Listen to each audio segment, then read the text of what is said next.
গত বছরের জুলাই আগস্টে যে জঙ্গি অভ্যুত্থান হয়েছিল, বাংলাদেশের উপরে যে জঙ্গি হামলা হয়েছিল, সেই সময়ে কতজন মারা গিয়েছিল, এই মৃত্যুর সংখ্যা নিয়ে নানা রকমের বিভ্রান্তি ছড়িয়ে আছে। এদিকে জাতিসংঘের মানবাধিকার কমিশন একটি রিপোর্ট দিয়েছে, সেখানে তারা ড্রাফট যে রিপোর্টটা দিয়েছিল সেখানে তারা মৃত্যুর সংখ্যা 800-র কাছাকাছি বলেছিল। পরবর্তীতে সেই মৃত্যুর সংখ্যাটা 1400-তে চলে গেছে। এই সংখ্যাটা 1400 না 800 না এই সংখ্যাটা 200, এই নিয়ে একটা বিতর্ক আমরা করছি, কিন্তু আমরা এই বিতর্কের আড়ালে যে মৌলিক প্রশ্নটা করতে আমরা ভুলে যাচ্ছি সেটা হলো যে এই হত্যাকাণ্ডগুলো কারা সংগঠিত করেছে, এই হত্যার দায় কার, এই খুনগুলো কোন খুনির নির্দেশে হয়েছে, সেই প্রশ্নের গভীরে কিন্তু আমরা যাচ্ছি না। আমরা ঢালাও ভাবে বলছি যে শেখ হাসিনা খুনি, শেখ হাসিনা এই খুনগুলো করেছে, কিন্তু সেই প্রমাণ কি আছে? যদি আমি গত বছরের 5ই আগস্ট আপনাদের কাছে এই প্রশ্ন তুলতাম তাহলে আপনারা হয়তো সাথে সাথে আমাকে মেরে তাড়িয়ে দিতেন, কিন্তু সেদিনও আমরা বলার চেষ্টা করেছি যে এই আন্দোলনটি জামাত, শিবির এবং জঙ্গিদের, আপনারা শোনেননি। সেদিনও আমরা বলেছি রংপুরের সাইদ শিবির কর্মী, আপনারা শোনেননি। সেদিনও আমরা বলেছি রংপুরের আবু সাইদকে শিবির নিজেরা হত্যা করেছে, আপনারা শোনেননি। কিন্তু আজকে যখন প্রায় 16 মাস হয়ে গেল, এই সময় যখন আমি বলছি তখন আজকে এত এত প্রমাণ আছে আমাদের কথার সপক্ষে যে আজকে আমাদের আসলে আবার দাবি তুলতে হবে যে জুলাই আগস্টের হত্যাকাণ্ডের জন্য দায়ীকে, এই হত্যাকাণ্ডের প্রকৃত খুনিকে। এবং আসুন আজকে আমি আপনাদের সামনে প্রমাণ করে দেব, এবং এই প্রমাণগুলো কিন্তু আমরা জেনারেট করিনি, এই প্রমাণগুলো ইনুসের জঙ্গি বাহিনী দিয়েছে। প্রথমে আমি আপনাদের কাছে অনুরোধ করব এই ছোট্ট ভিডিও ক্লিপটি দেখুন। আমার কাছে আশ্চর্য লাগছে যে যা বক্তব্য শুনলাম, সে বক্তব্যতে মনে হচ্ছে পুলিশের ফায়ারিংয়ে কম লাগছে, এদের সিভিলিয়ান ড্রেসে হাতের 7.62, আপনারা নিজেই দেখছেন 7.62, মানে 7.62 রাইফেল। এখন ইনভেস্টিগেশন, ম্যাসিভ ইনভেস্টিগেশন দরকার যে এরা কারা, কাদের হাতে এই রাইফেল, যেটা প্রহিবিটেড রাইফেল, কাদের হাতে এটা আসছে, এই এলাকাতে কে কারা দিচ্ছে। এখানে শটগানও আছে, এখানে আমি যে কজনের দেখলাম, আমাদের ডাক্তার সাহেব যেগুলো দেখালেন এগুলো পুরো বুলেট 7.62। তো এইটা খুবই আমি বলবো যে উদ্বেগজনক। একটা পুলিশের হাতে আছে, ইউনিফর্ম তার হাতে আছে, কিন্তু সিভিল ড্রেসে কারা আনসার এলাকাতে গিয়ে, তারা বাইরেও হয়নি, তারা এখন আনসার গেটের মধ্যে তাদেরকে এরকমভাবে ফায়ার করছে। আরও নাকি এখানে তো মাত্র 7-8 জন আনসার যে হসপিটাল ফ্যাসিলিটি সেখানেও আছে।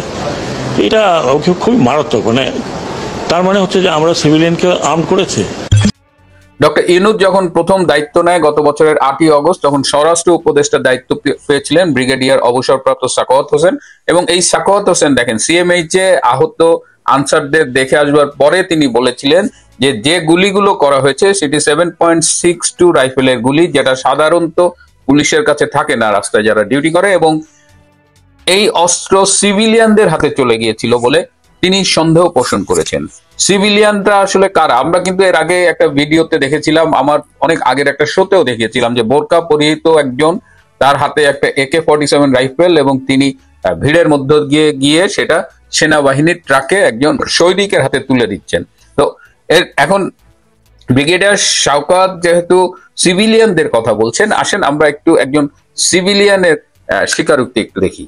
আন্দোলনের মাঠে ছিলাম আমরা, যারা সেনাবাহিনী কর্মকর্তা তারা, আমরা গ্রেনেড দিয়ে খেলেছি, আমরা বুলেট ফায়ার করেছি, আমরা জানি কিভাবে শত্রুর মোকাবেলা করতে হয়। তো আওয়ামী লীগ আমাদের শত্রু ছিল, ওদের মোকাবেলা করার জন্য মাঠে ছিলাম। দেখি বোঝা যাচ্ছে আমার ছেলে ওই স্নাইপার রাইফেল হাতে নিয়ে ছবি তুলেছে, আর এক হাতে আমার কমান্ডো নাইফ ছিল। স্নাইপার রাইফেল হাতে নিয়ে ছবি তুলেছে, আর এক হাতে আমার কমান্ডো নাইফ ছিল, আর এক হাতে আমার কমান্ডো নাইফ ছিল। যে জেনারেশন এত সচেতন, ওই জিনিসটা কিন্তু তারা খাবে না। এই শুভ আফ্রিদি সামরিক বাহিনীর থেকে বরখাস্ত হওয়া একজন সাবেক অফিসার, এবং দেখেন সে নিজের মুখে স্বীকার করেছে, এটা কিন্তু তাকে দিয়ে কেউ জোর করে করেছে বা রিমান্ডে নিয়ে করিয়েছে তা না। এবার এই যে সম্প্রতি যে বহুল আলোচিত একটা রায় হলো, একটা অবৈধ আদালতে যে রায়টা হলো, সেখানে দেখেন সেখানে বিচার চলাকালীন অ্যাডভোকেট তাজুল কি বলেছে এবং তার বক্তব্যগুলো সাথে সাথে খণ্ডন করে আমি একই সাথে ভিডিওগুলো একটু দেখাচ্ছি, আপনারা একটু কাইন্ডলি দেখবেন। আসামি শেখ হাসিনার ফোন আলাপের থেকে আরো জানা যায় তার ষড়যন্ত্রমূলক পরিকল্পনায় দলীয় সশস্ত্র ক্যাডার বাহিনীর মাধ্যমে সেতু ভবন, বিটিভি ভবন, মেট্রো রেল স্টেশন সহ রাষ্ট্রীয় গুরুত্বপূর্ণ কিছু স্থাপনা কি পয়েন্ট ইনস্টলেশন অগ্নিসংযোগের মাধ্যমে পুড়িয়ে দিয়ে আন্দোলনকে ভিন্ন খাতে প্রবাহিত করার জন্য আন্দোলনরত ছাত্র জনতার উপর দায় চাপিয়ে দেওয়ার মাধ্যমে অন্যান্য অমানবিক আচরণ বা আদার ইনহিউম্যান অ্যাক্ট সংগঠন করেন। তখন কি তোমরা একটা হামলা করেছিলে? বিটিভি ভবন, ওই বিটিভিতে আমি নিজে ছিলাম, সেটা আমার বনশ্রী বাসা হতে। ওখানে বিএনপি, জামাত, শিবির, ছাত্র জনতা সবাই ছিল। মেট্রো রেল স্টেশন সহ যেদিন আমাদের যে মেট্রো রেলে হামলা করেছিল, তোমরা কি একলারা করেছিলে? নরসিংদী কারাগার হামলা হয়েছিল, তোমরা কি একলারা করেছিলে? ওখানেও সবাই অংশগ্রহণ করেছিল। সেতু ভবন, বনানী, আমি সেতু ভবনে ছাত্র আন্দোলনে মূল ভূমিকা রাখি। আমি সেতু ভবনে ওইখানে হামলাও চালাই, পুলিশ ভিতরে ঢুকার পরে আমি হামলা চালাই ওখানে আমি উপস্থিত ছিলাম। এরপর আমার ফুটেজে আরটিভিতে আপনাদের দেখাই, ভিডিও দেখাই। সেই সজল, আমি হাসিনার পতনের মূল ভূমিকায় সজল আমি। এই যে আমার ভিডিও, এই যে এটা হচ্ছে ৭১ টেলিভিশনের, এই যে আমি, আর এই যে আরটিভিতে সেতু ভবনের ফুটেজ, এই যে আমি, এই যে আমি কিং সজল। আইন যদি মানতে যেতাম তাহলে কিন্তু এই বিপ্লবগুলো হতো না। মেট্রো রেল, যদি মেট্রো রেলে আগুন না দেওয়া হতো, যদি পুলিশদেরকে না মারা হতো, তাহলে এই বিপ্লবটা এত সহজেই অর্জিত হতো না, কিংবা ফ্যাসিবাদের পতন নিশ্চিত করা যেত না। যদি মেট্রো রেলে আগুন না দেওয়া হতো, যদি পুলিশদেরকে না মারা হতো, তাহলে এই বিপ্লবটা এত সহজেই অর্জিত হতো না, কিংবা ফ্যাসিবাদের পতন নিশ্চিত করা যেত না।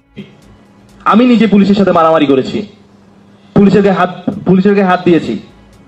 এখন যদি কোনো মতে যদি শেখ হাসিনা ফিরে আসে, সে আর জোর করে কিছু করা লাগবে না, সে রাষ্ট্রীয় নিয়মে আমাকে ফাঁসি দিতে পারবে।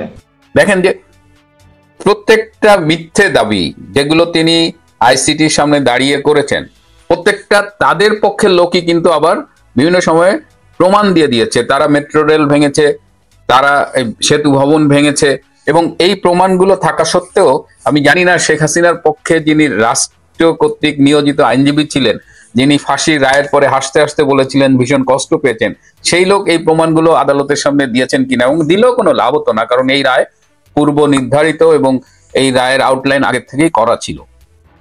এখন এই যে এতগুলো হত্যাকাণ্ড সংগঠিত হলো, এবং ডক্টর ইউনূস ২-৩ দিন আগে সেনাবাহিনীর উদ্দেশ্যে একটি বক্তব্যে বলেছেন যে সেনাবাহিনী তাদের এই জঙ্গি অভ্যুত্থানে হেল্প করেছে। এটা আসলে সেনা এবং জঙ্গিদের একটা সম্মিলিত অভ্যুত্থান ছিল, এবং ডক্টর ইউনূস আরো বলেছেন যে এর সাথে বিদেশি শক্তিও জড়িত ছিল। আমরা বলি যে ডক্টর ইউনূস এর আগে যিনি মাহফুজ নামের একটা বাচ্চা ছেলেকে নিউ ইয়র্কে বলেছেন মাস্টার মাইন্ড, কিন্তু ডক্টর ইউনূস নিজে মাস্টার মাইন্ড ছিলেন, এবং ডক্টর ইউনূস এই যে বিদেশে বসে দেশ বিরোধী ষড়যন্ত্র, শেখ হাসিনা বিরোধী ষড়যন্ত্র, সেখানে ফান্ডিং করেছেন। আগস্টের ৫ তারিখের আগে তিনি প্যারিসে ছিলেন, তখনও তিনি ফোনে অনেকের সাথে যোগাযোগ করেছেন, এবং তিনি যে ফান্ডিং করেছেন তার প্রমাণটা একটু দেখেন। ইউনূস সাহেবের কিন্তু এই আন্দোলনে অনেকেই জানেন না, ওনার কিন্তু একটি বড় ভূমিকা ছিল। উনি, আমি অন এয়ারে কথা বলছি, উনি একটি লবিং ফার্ম হায়ার করেছিলেন। ওই লবিং ফার্মের সাথে আমরাও কাজ করতাম, অর্থাৎ ওই লবিং ফার্মকে আমরাও ব্যবহার করেছি। ওনার টাকা খরচ করে, ওনার প্রতিষ্ঠানের টাকা খরচ করে শেখ হাসিনার বিরুদ্ধে উনি টাকা খরচ করে বিদেশের মাটিতে নট অনলি উনি পার্সোনালি কাজ করেছেন, উনি লবিং ফার্ম হায়ার করে কাজ করেছেন। যে কয়েকটা গোষ্ঠী আওয়ামী লীগ সরকারের ফ্যাসিজমের বিরুদ্ধে আন্তর্জাতিক বিশ্বে কাজ করেছে, জামাত এবং ডক্টর ইউনূস হচ্ছে তারা দুইটা স্টেক হোল্ডার্স। সুতরাং ডক্টর ইউনূস এই যে কাজগুলো করেছেন, আমি কিন্তু সেখানে টার্মস দেখেছি, তারা কোন টার্মসের ভিত্তিতে এগ্রিমেন্টটা করেছে। তো বিদেশি লবিং ফার্মরা তো অনেক টাকা চার্জ করে, তো সেখানে রিটেন এগ্রিমেন্ট হয়। এখন আমি প্রশ্ন তুলতে চাই যে হত্যাকাণ্ডের দায় ইউনূস এবং তার জঙ্গি বাহিনীর, যে হত্যাকাণ্ডগুলো তারা সংগঠিত করেছে তার স্বীকারোক্তি আছে, সেখানে আমরা তো বলতে চাই যে প্রতিটা মৃত্যুর একদম বিশদ তদন্ত হোক, বের করা হোক, এবং বের করলে দেখা যাবে যে অধিকাংশ হত্যাই ইউনূসের জঙ্গি বাহিনী করেছে। কিছু হত্যা পুলিশ করেছে, ইটস ট্রু, কারণ যখন রাষ্ট্রীয় গুরুত্বপূর্ণ স্থাপনা আক্রান্ত হয় তখন হয়তো তার স্থানীয় ম্যাজিস্ট্রেট বা যারা থাকে তাদের নির্দেশে হয়তো পুলিশ গুলি করে, এবং সেই গুলিতে কিছু ক্যাজুয়ালিটি হতে পারে। কিন্তু একথা জোর দিয়ে বলা যায় যে এই মৃত্যুর অধিকাংশই ইউনূসের কিলার বাহিনী দ্বারা সংঘটিত হয়েছে। এই টোটাল জুলাই আগস্টে প্রচুর পুলিশ মারা গেছে, সরকারিভাবে বলা হচ্ছে ৪৪ জন পুলিশ মারা গেছে, কিন্তু বাস্তবে এই সংখ্যা ৩,০০০ পর্যন্ত হতে পারে। অনেক পুলিশ আজ অব্দি মিসিং। এই পুলিশদের কারা হত্যা করলো সেই বিচারটা কেন আজ পর্যন্ত হচ্ছে না? তাড়াহুড়া করে আইসিটিতে একটা বানোয়াট মিথ্যে মামলায় শেখ হাসিনাকে খুনের দায়ে একটা মৃত্যুদণ্ডের রায় দিয়ে একটা মানে এর ফলে কি হয়েছে, অধিকাংশ মানুষ এবং পৃথিবীর অধিকাংশ সংস্থা বলেন, দেশ বলেন, তারা কিন্তু এই বিচারটাকে প্রত্যাখ্যান করেছে। কেবলমাত্র যারা একদম ডাইহার্ট রাজাকার, ডাইহার্ট জামাত শিবির কিংবা বিএনপির এক অংশ যারা জামাতেরই অপভ্রংশ বলে আমরা মনে করি, তারা ছাড়া সবাই এটি প্রশ্ন তুলছে। আওয়ামী লীগের উচিত হবে, যারা শেখ হাসিনার পক্ষে কাজ করছেন তাদের উচিত হবে এই বিশ্বের কাছে তুলে ধরা যে জুলাই আগস্টের হত্যাকাণ্ডের মূল খুনি হলো ডক্টর ইউনূস এবং তার অনুসারীরা। সব তথ্য প্রমাণ বিশ্লেষণ করে এবং দেখে একথা নিশ্চিত করে বলা যায় যে শেখ হাসিনার নির্দেশে একটিও হত্যাকাণ্ড সংঘটিত হয়নি এবং তিনি কোনো খুনের বা হত্যার নির্দেশ দেননি।